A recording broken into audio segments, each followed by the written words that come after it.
Sitharaman serial ஜனவரி 17 நாளைக்கான எபிசோடில் என்ன நடக்கலாம் அப்படிங்கிறத ரிவ்யூவாக பார்க்கலாங்க. சீதா மேனேஜர் 2 பேரும் பேசிகிட்டு இருக்காங்க. அப்போ மேனேஜர் சீதாவை போய் தண்ணி எடுத்துகிட்டு வா அப்படின்னு சொல்லவும் சீதா அப்படியே அமைதியாக நிற்கிறாங்க. என்ன பார்க்குற, உனக்கு வேறு வேலை என்ன தெரியும்? எக்ஸ்போர்ட் பற்றி தெரியுமா இல்லை அக்கௌண்ட்ஸை பற்றி தெரியுமா? இங்கே தேவையில்லாமல் ஒரு 4-5 ஆஃபீஸ் பாய் இருக்காங்க. அவங்களில் ஒரு 2 பேர்த்த பேசாமல் வேலையை விட்டு நிறுத்திட்டு உன்னையே வச்சுக்கலாம்.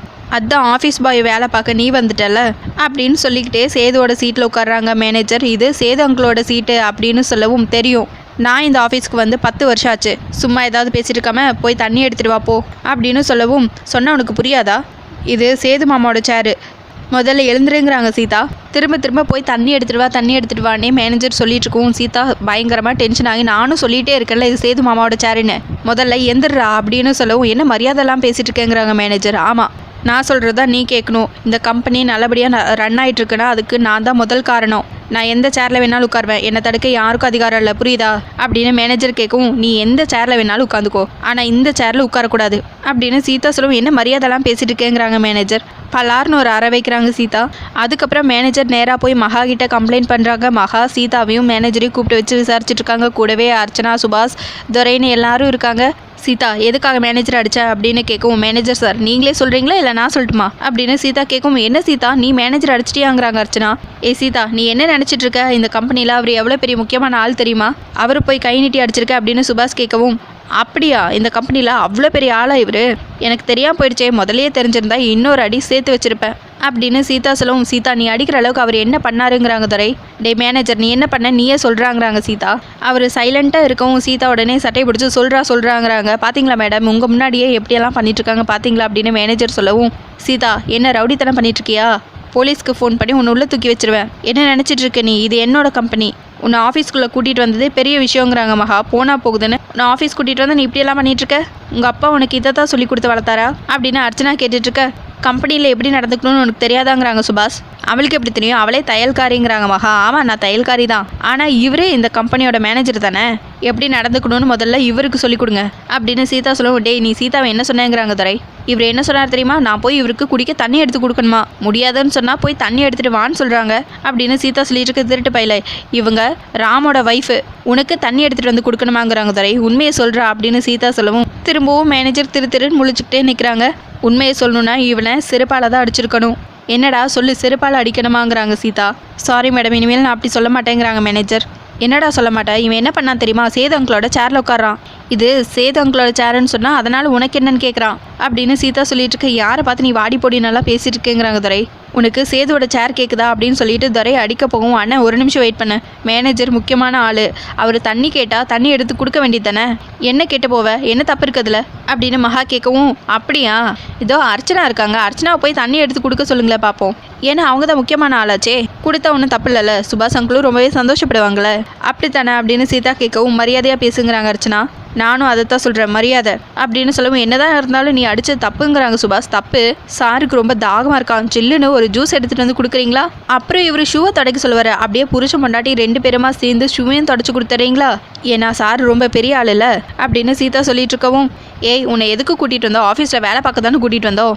அவர் என்ன கேட்டார்? தண்ணி தானே கேட்டார், எடுத்து கொடுக்க வேண்டியது தானே, அதை பண்ணுறதுல என்ன குறைஞ்சிருவே நீ? இப்போ நீ ஆஃபீஸ்க்கு வந்து என்ன பண்ண போகிற? நல்லா ஜாலியாக பாட்டு கேட்டு உட்காந்துக்க போறியா? அதுக்கா வந்த நீ அப்படின்னு மகா கேட்டுட்ருக்க. இல்லை ஆஃபீஸில் வேலை பார்க்குறவங்க கிழிஞ்ச துணியெல்லாம் தைச்சி கொடுக்க போறியா அப்படின்னு அர்ச்சனா கேட்கவும், இவளுக்கு வேறு என்ன தெரியுங்கிறாங்க மகா. என்ன அக்கௌண்ட்ஸ் பார்க்க போகிறாளா அப்படின்னு கேட்டுட்ருக்கோம். ஏன் நான் அக்கௌண்ட்ஸ் பார்க்கக்கூடாதா? அதுக்கு எனக்கு உரிமை இல்லையா அப்படின்னு சீதா கேட்கவும், உரிமை இருக்குது, அதுக்கு அறிவும் இருக்கணும் இல்லைங்கிறாங்க அர்ச்சனா. அந்த அறிவை பற்றி நீங்கள் பேசக்கூடாது, நீங்கள் ஜால்ரா ஆண்டிங்கிறாங்க சீதா. கொன்றுவண்ண என்ன மரியாதைலாம் பேசிட்டு இருக்கு அப்படின்னு சுபாஷ் கேட்கவும், மரியாதையெல்லாம் கேட்டு வாங்கக்கூடாது, தானாக கிடைக்கணும். மேனேஜர் நான் அக்கௌண்ட்ஸ் எல்லாத்தையும் பார்க்கணும், வரவு செலவு கணக்கெல்லாம் எனக்கு தெரியணும் அப்படின்னு சீதா சொல்லிட்டு இருக்கே. தையல்காரி அந்த காலத்து மாதிரி என்ன மளிகை கணக்குன்னு நினச்சிட்டு இருக்கியா? It's A private limited company, Mahalakshmi enterprises. இங்கே மொத்த அக்கௌண்ட்ஸும் கம்ப்யூட்டரில் தான் இருக்கும், என்ன பார்க்க முடியுமா அப்படின்னு மகா கேட்கவும், எனக்கு கண்ணு ஒன்றும் தெரியாமல் இல்லை, நல்லா தெரியும் மேனேஜர், 5 வருஷ கணக்கை நான் பார்க்கணும், நாளைக்கு நான் அக்கௌண்ட்ஸ் பார்க்கும்போது நீ என் பக்கத்தில் கையை கட்டிட்டு நிற்கணும். இந்த கம்பெனிலேருந்து என்ன போச்சு என்ன வந்துச்சுங்கிறத நான் பார்க்கணும் அப்படின்னு சீதா சொல்லிட்டு இருக்க. சபாஸ், அதுக்கு உனக்கு முழு அதிகாரமும் இருக்குது. ஏன்னா இந்த கம்பெனியில் நீயும் ஒன் ஆஃப் த பார்ட்னர் அப்படின்னு துறை சொல்லிட்டு இருக்க. கணக்கில் ஏதாவது தில்லுமுள்ளு இருந்தால் ஆக்ஷன் எடுப்பேன், கண்டிப்பாக சீரியஸான ஆக்ஷன் எடுப்பேங்கிறாங்க சீதா. சுபாஷ் அர்ச்சனா 2 பேரும் சேர்ந்து அப்படியே திருன்னு முழிச்சிட்டு நிற்கிறாங்க. நான் வரட்டா அப்படின்னு சொல்லிட்டு அங்கேருந்து சீதா கிளம்பிடுறாங்க. அதுக்கப்புறம் சீதா வீட்டுக்கு போயிடுறாங்க. பின்னாடியே மகா, அர்ச்சனா, சுபாஷ் எல்லாரும் வீட்டுக்கு வராங்க. அப்போ மகா கிட்ட அர்ச்சனா சுபாஷ் 2 பேரும் சேர்ந்து, என்ன மகா நீ அவள் பாட்டுக்கு அவள் என்னமோ சொல்லிட்டு இருக்கா, அக்கௌண்ட்ஸ் பார்ப்பேன் அது இதுன்னு, நீ பாட்டுக்கு அமைதியாக இருக்க. என்ன மகா நீ இப்போ அவள் சொல்கிறதெல்லாம் நீ கேட்குற மாதிரி ஆயிட்ட. அவள் எப்படி கம்பெனிக்கு வந்து அக்கௌண்ட்ஸ் எல்லாம் பார்க்கலாம்? எப்படி மகா நீ இருக்கும்போது அவள் இப்படியெல்லாம் பண்ணலாம்? நீ எப்படி இதுக்கெல்லாம் ஓகே சொல்லிட்டு விட்டுட்ருக்க? என்னால் நம்பவே முடியல, என்னால் இதை பொறுத்துக்கவும் முடியலங்கிறாங்க அர்ச்சனா சுபாஷ் 2 பேரும். நீங்கள் எதுக்காக இவ்வளோ டென்ஷன் ஆகிட்ருக்கீங்க?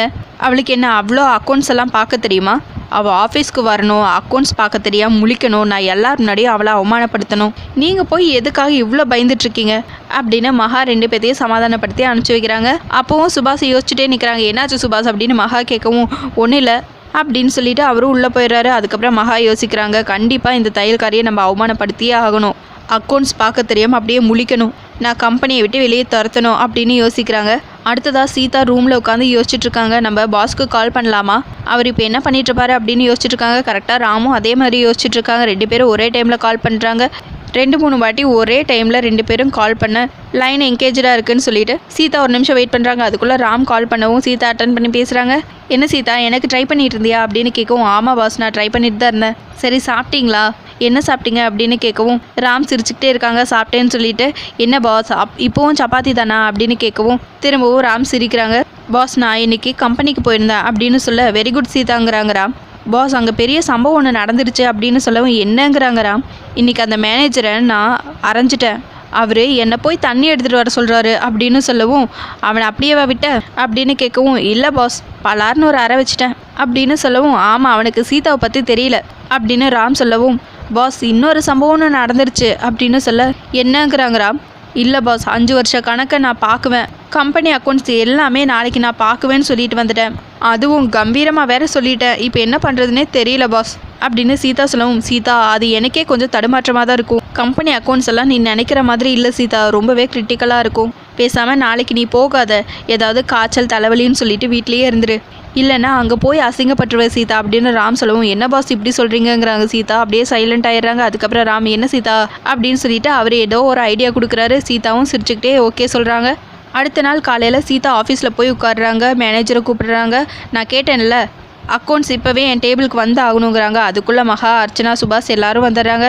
அக்கௌண்ட்ஸ் என்ன சும்மா நோட்டில் எல்லாம் தான் இருக்கும்னு நினச்சிட்ருக்கியா, இது கம்பெனி அக்கௌண்ட்ஸ், எல்லாமே கம்ப்யூட்டரில் தான் இருக்கும். மேனேஜர் முதல்ல பாஸ்வேர்டை போட்டு சிஸ்டம் ஓப்பன் பண்ணி கொடுங்க அப்படின்னு சொல்லவும் மேனேஜர் ஓப்பன் பண்ணி கொடுக்குறாங்க. சீதா ஒன்றுமே புரியாமல் முழிச்சிட்ருக்காங்க. அதனால் அவங்க முன்னாடி கெத்தாக மெயின்டைன் பண்ணுறாங்க. சீதா, அர்ச்சனா, சுபாஷ் எல்லாருமே நக்கலாக சீதாவை பார்த்து சிரிச்சுட்டு அங்கேருந்து கிளம்பிடுறாங்க. சீதா இது ரொம்ப கஷ்டம் சீதா, இது என்ன புட்டும் சொதியும் செய்கிற மாதிரி ஈஸியான வேலைன்னு நினச்சிட்ருக்கியா, அவசரப்பட்டு நீ பாட்டுக்கு இப்படி சொல்லிட்டியே சீதா அப்படின்னு துரை சொல்லிவிட்டு அங்கேருந்து கிளம்பிடுறாங்க. முத்தாரம்மா எப்படியாவது நீ காப்பாற்று அப்படின்னு சாமியை வேண்டிக்கிறாங்க சீதா. திரும்பவும் ஒன்றுமே புரியாமல் எங்கே ஆரம்பிக்கிறது எங்கே முடிக்கிறதுன்னு தெரியாமல் அப்படியே உட்காந்துட்ருக்காங்க. இன்னொரு பக்கம் அர்ச்சனா, சுபாஷ், மகா 3 பேரும் சீதாவை நினச்சி கிண்டல் பண்ணி பேசிகிட்டு இருக்காங்க. அப்போ கரெக்டாக மேனேஜர் வராங்க. அங்கே மேடம் அக்கௌண்ட்ஸ் எல்லாம் பிரித்து மேய்ஞ்சிட்ருக்காங்க. எனக்கு இப்போ என்ன பண்ணுறதுனே தெரியல மேடம் அப்படின்னு சொல்லவும், அவள் பார்க்குறாளா, அவளுக்கு அந்தளவுக்கெல்லாம் எதுவுமே தெரியாதே, எங்கே வா பார்க்கலாம் அப்படின்னு சொல்லிட்டு மகா, அர்ச்சனா, சுபாஷ் 3 பேரும் அங்கே போய் பார்க்குறாங்க. அங்கே சீதா பக்கத்தில் மீராவும் இருக்காங்க. 2 பேரும் சேர்ந்து அக்கௌண்ட்ஸ் பார்த்துட்ருக்காங்க. அதை பார்த்ததுமே மகா பயங்கரமாக டென்ஷன் ஆகுறாங்க. அதோட எபிசோடு முடிச்சிருக்காங்க. உங்களுக்கு இந்த வீடியோ பிடிச்சிருந்தா லைக் அண்ட் சப்ஸ்கிரைப் பண்ணி நம்ம சேனல் சப்போர்ட் பண்ணுங்கள். தேங்க்யூ.